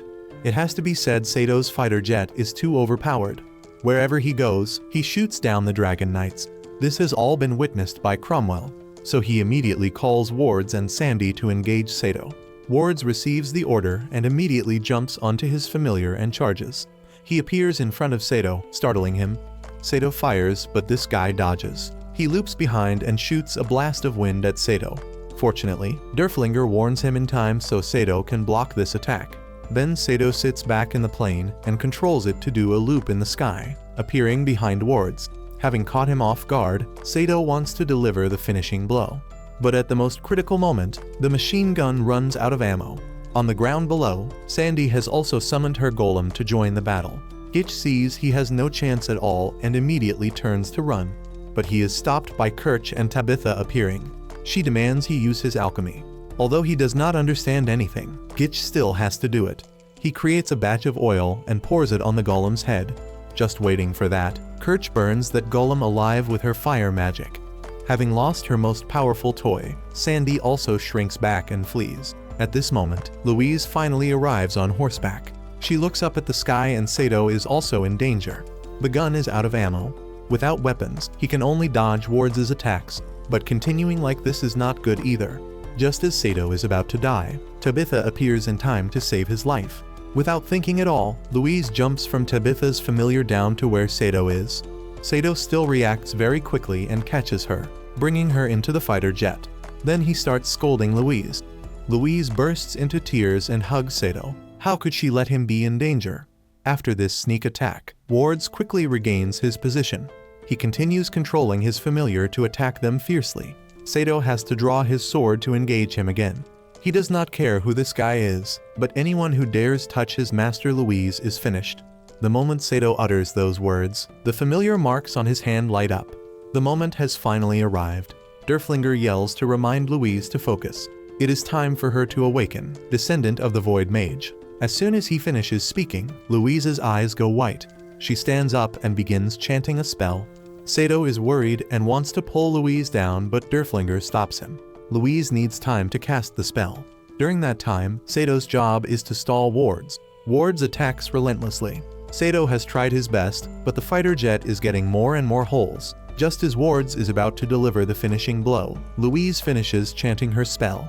She exhales an extremely powerful, blindingly bright magic. In an instant, it incinerates Wards along with the Reconquista warship. After this attack, Sato's plane is also in tatters. He has to use all his skills to land it safely on the ground. On Kirch and Tabitha's side, while searching for them, they encounter Cromwell. He immediately raises the ring on his hand to control Kirch and Tabitha. The power of this ring is too strong. They cannot resist at all. Somehow Gitch appears very timely and knocks him out with one strike of his staff immediately. As for Saito, after waiting for a while, Louise finally wakes up. The moment she sees Sato's face, she pouts and complains at him. She clearly already fired him. Why did he come here only for the lifeboat that would help Saito return to his old world to be destroyed? Saito smiles and tells Louise, he came here of his own will. Even if he cannot return anymore, it does not matter. Hearing this, Louise immediately rushes forward and kisses Saito. She declares she will give Saito a new contract. Now he is no longer her familiar, so Saito will begin living in this world again as the companion of the Void Mage Louise.